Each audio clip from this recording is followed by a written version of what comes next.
makes no sense to allow a monkey to enforce a copyright suit. We all agree monkeys shouldn't be able to bring copyright lawsuits. What about AI? Monkeys see, monkeys sue will not do in federal court. And not unless Congress plainly says that non-human animals have standing. Well, it's a fascinating challenge, because copyright law traditionally is all about human creation. Right. And now we've got machines making things. Yeah. And the courts are kind of scrambling to figure out how these old laws apply. Like trying to use a rotary phone to make a TikTok video.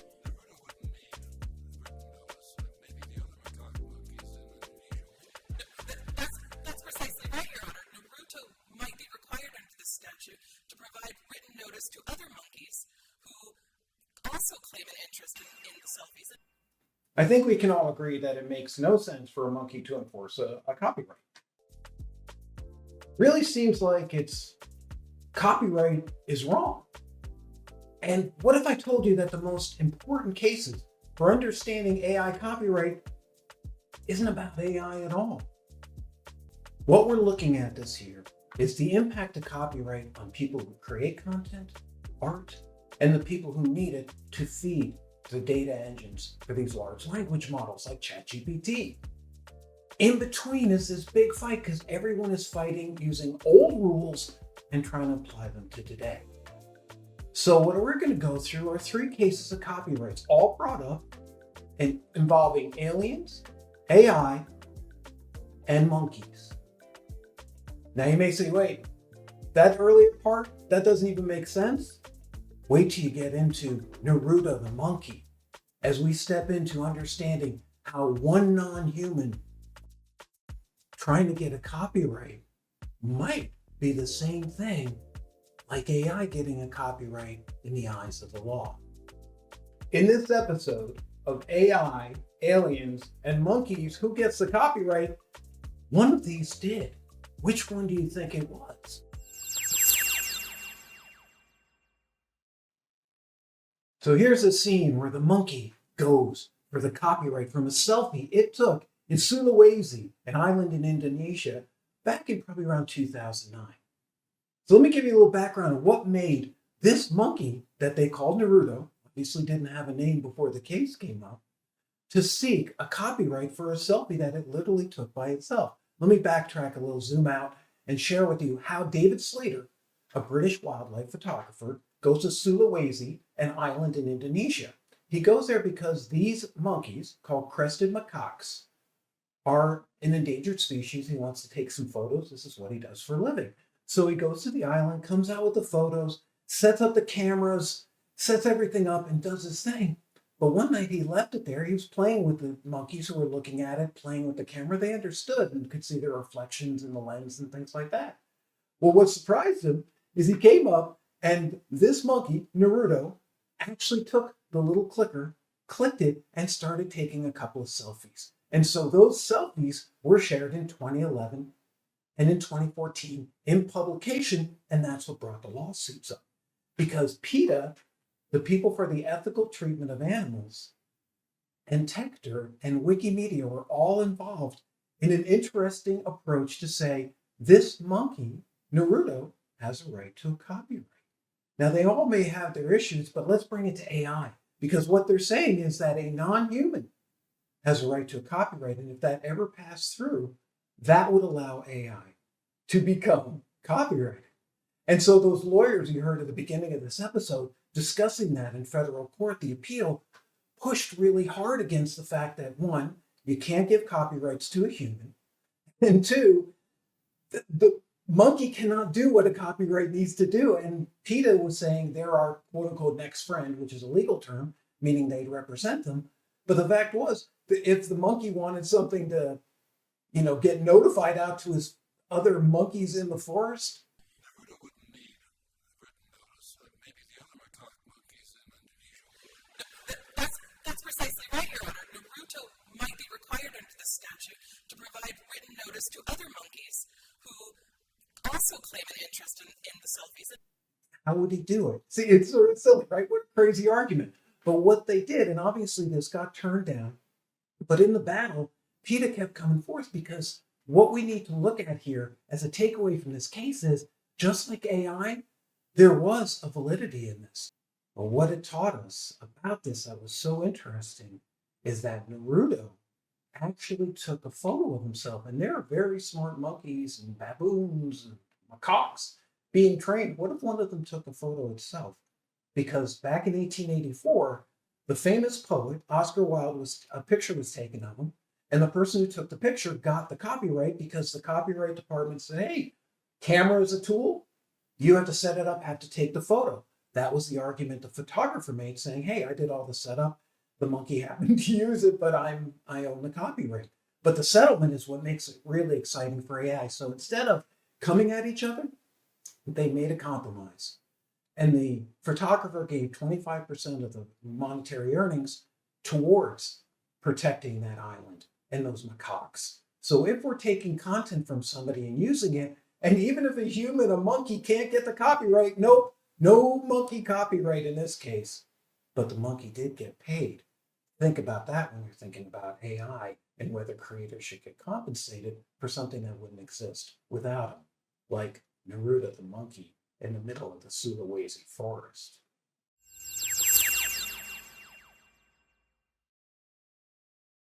So you think a monkey trying to get a copyright is weird? What about a celestial being delivering content through a person, a conduit? Remember that name, Conduit. It's going to come up, and it really applies to AI.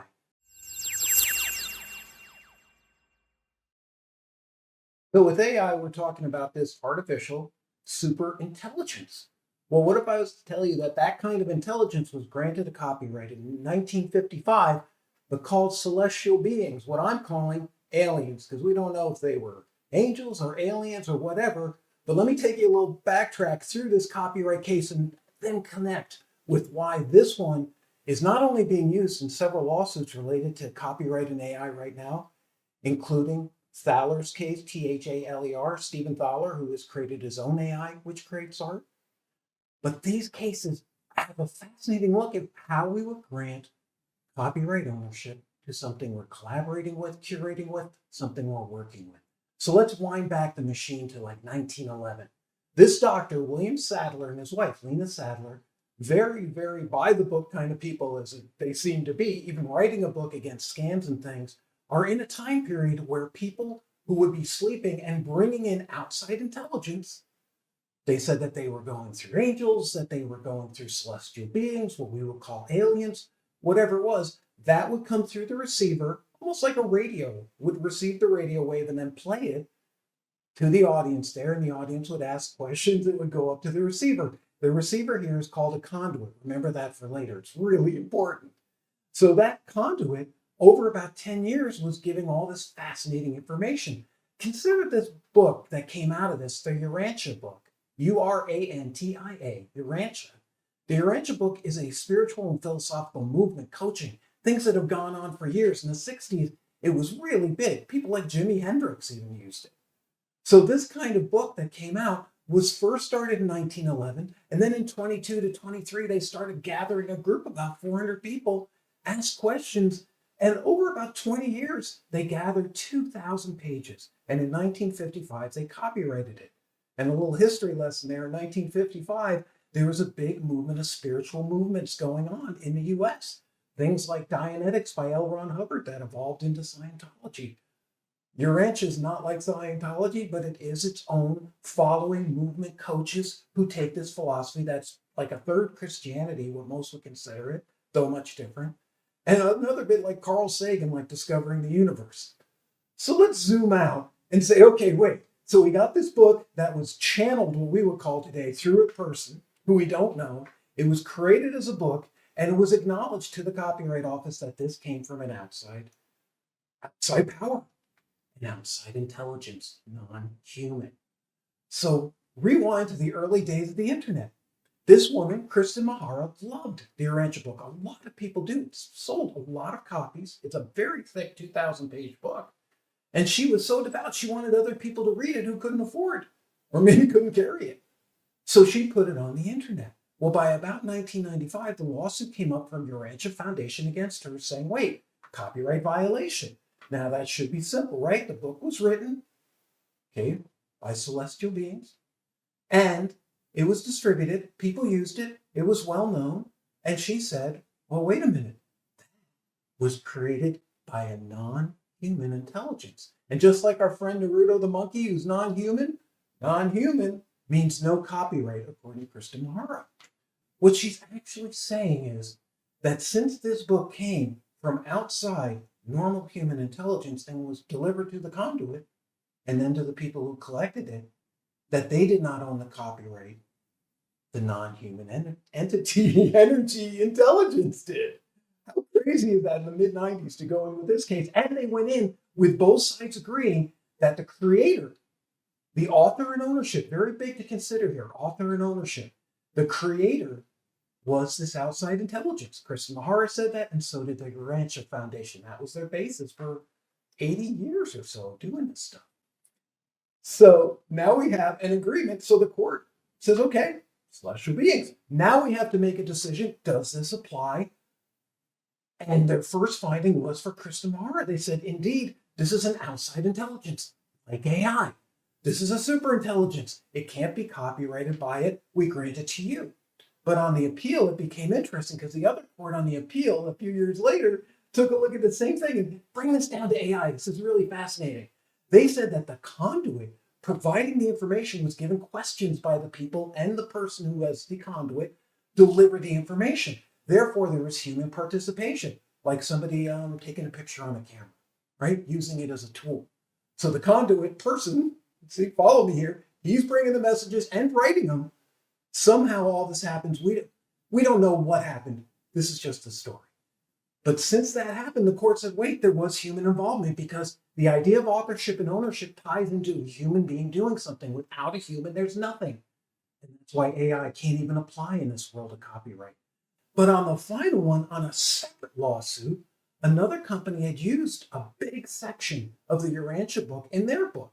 Because when people looked at the Urantia book during these lawsuits, they found, much like AI, that there was extra content padded in. One person took like what's called stylometry and found maybe 15 styles, and another person researched it and found text from 15 or 16 other sources.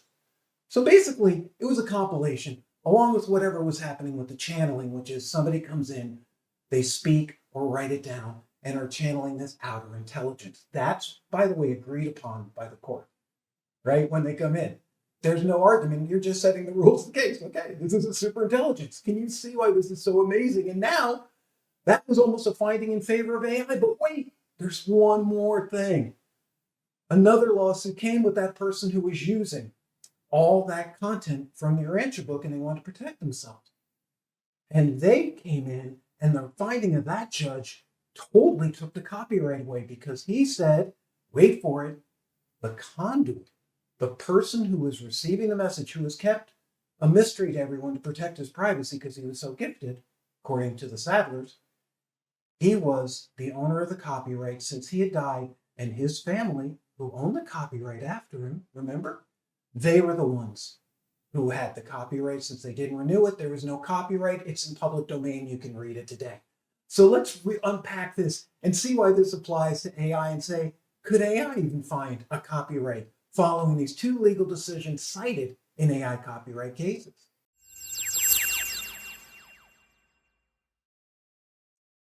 And last but not least, AI.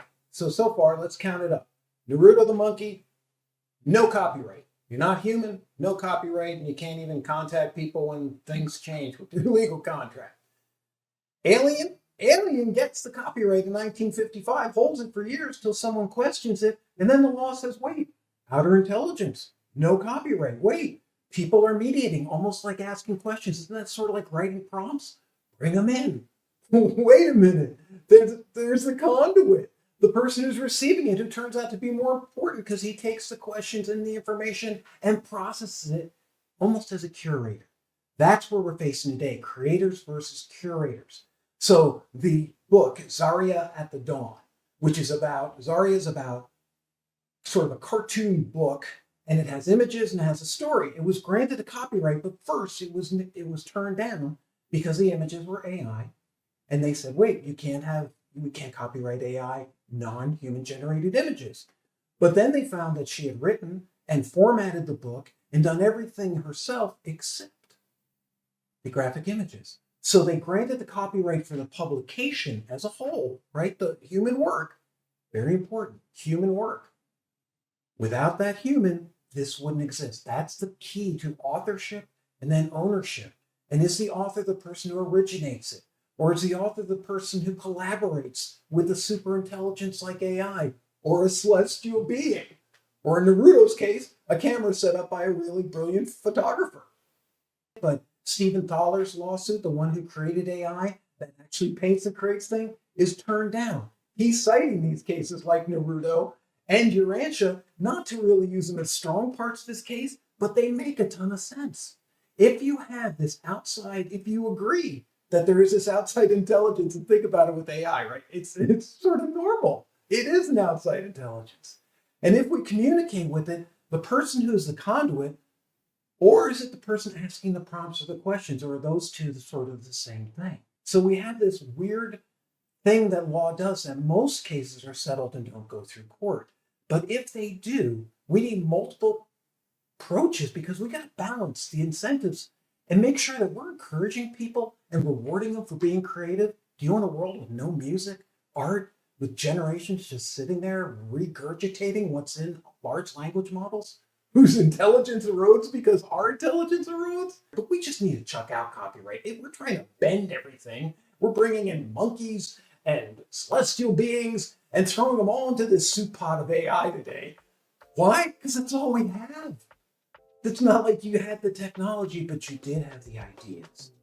And so the impact is far beyond the tech industry, because if we limit the engineers from getting data, this stuff gets really bad really quick.